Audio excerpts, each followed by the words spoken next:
హైదరాబాద్లోని ఏపీ సచివాలయ భవనాలు తెలంగాణకు అప్పగింత, పేదలకు గృహ నిర్మాణ అంశాలే ప్రధాన అజెండాగా ఆంధ్రప్రదేశ్ మంత్రివర్గం నేడు సమావేశం కానుంది.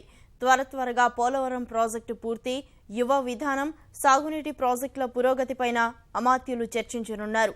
గత మంత్రివర్గ సమావేశంలో వాయిదా పడిన వివిధ అంశాలు చర్చకు రానున్నాయి.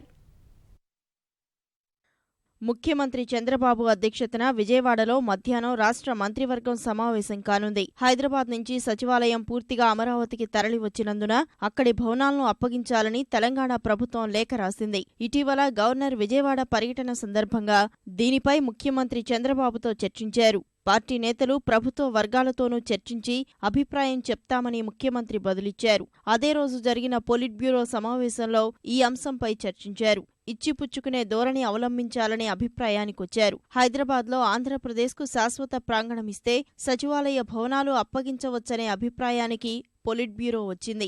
మంత్రివర్గంలోనూ చర్చించి ఓ నిర్ణయానికి రానున్నారు. పాలన అమరావతికి వచ్చేసినా విభజన చట్టం ప్రకారం మరో 7 ఏళ్లకు పైగా హైదరాబాద్లో హక్కుంది. అందువల్ల ఎలాంటి అవసరాలు ఉంటాయనే అంశాలపై మంత్రివర్గం దృష్టి సారించనుంది. గత భేటీలో వాయిదా పడిన చుక్కల భూముల వ్యవహారంపై కేబినెట్ నిర్ణయం తీసుకునే అవకాశముంది. వివాదాస్పదంగా ఉన్న 40 లక్షల ఎకరాల లావాదేవీలపైన నిర్ణయం తీసుకోవచ్చని తెలుస్తోంది.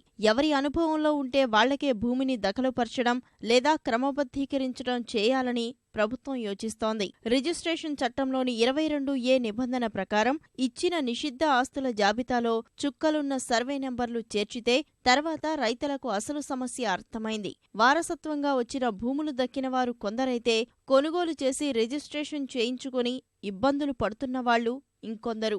అమరావతిలో పరిపాలనా భవనానికి శంకుస్థాపన జరిగినందున ఇక నిర్మాణ పనులు సత్వరం చేపట్టేందుకు తీసుకోవాల్సిన చర్యలపైన మంత్రివర్గం చర్చించనుంది. ఉప ముఖ్యమంత్రి కెఈ కృష్ణమూర్తి నేతృత్వంలో ఏర్పడిన మంత్రివర్గ ఉపసంఘం ఆక్రమణలో ఉన్న ప్రభుత్వ భూముల క్రమబద్ధీకరణపై నవంబర్ 2న సచివాలయంలో సమావేశమై చర్చించనుంది. విశాఖ జిల్లాతో పాటు పలుచోట్ల పేదలు ఆక్రమించుకున్న 100 గజాలను ఉచితంగా, ఆపై ఉన్న భూమిని మార్కెట్ ధర ఆధారంగా క్రమబద్ధీకరించాలని ఉపసంఘం గతంలో నిర్ణయించింది. ఈ మేరకు గతేడాది ఆగస్టు 12న ప్రభుత్వం ఉత్తర్వులు ఇచ్చింది. అలాగే పెద్దలు ఆక్రమించుకున్న భూములు 500 గజాల వరకు ఉంటే ఎలా క్రమబద్ధీకరించాలో సూచిస్తూ ఈ ఏడాది మార్చి 30న జీవో విడుదల చేసింది.